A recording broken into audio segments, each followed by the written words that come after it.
I often say whenever we're talking about news, consider the source. It's something that if you are in the news making, news breaking, or just if you're a consumer in that business, that you should always consider the source to note the validity of something.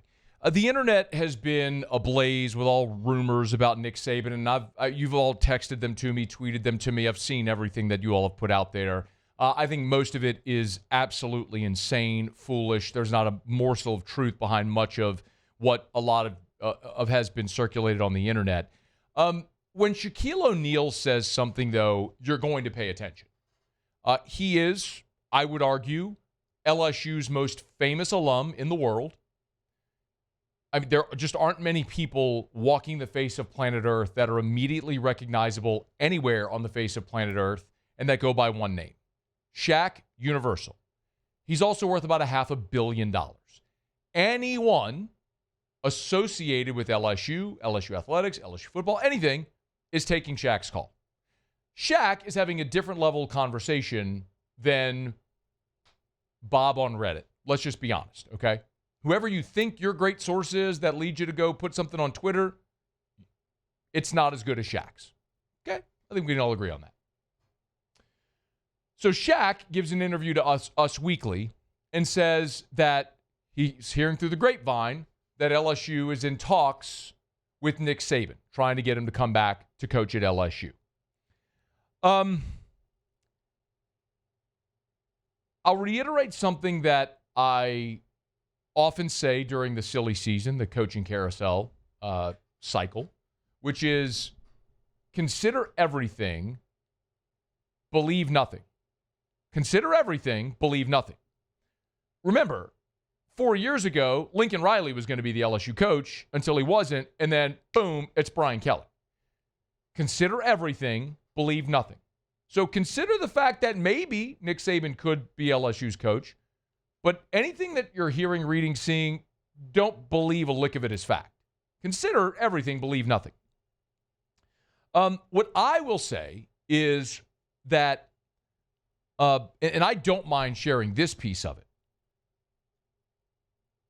I know, based on conversations that I personally have had, is that there are people, not in an official capacity with LSU, who have reached out and had conversations with Nick Saban to gauge his interest in the LSU job. I have no problem saying that. Again, not anyone in an official capacity with LSU. But there's plenty of people who are close to Nick Saban from his time here 20 years ago. Nick Saban was involved in a lot of business ventures. You may not know this, but Nick Saban was one of the investors in Perkins Row in Baton Rouge. So there's a lot of people who he and Terry remain friends with, that he has business dealings with, and he's often glowed about his time here. So it shouldn't come as any surprise. Like, I don't even think it's a surprising thing to say that people, influential people, the types of people who write checks, would reach out to Nick to gauge his interest. Okay. No problem with that whatsoever. It's also notable that because Nick isn't coaching, that it's not like you have to worry about any type of tampering or anything like that. Now, I do not believe Nick Saban, opinion. I do not believe Nick Saban is going to coach LSU again. I think it's possible. Consider everything, believe nothing. He's making, while the terms of his ESPN deal are not disclosed, it's safe to assume he's making high 7, maybe low 8 figures, making a ton of money. No stress of all the things that forced him out of college football 2 years ago.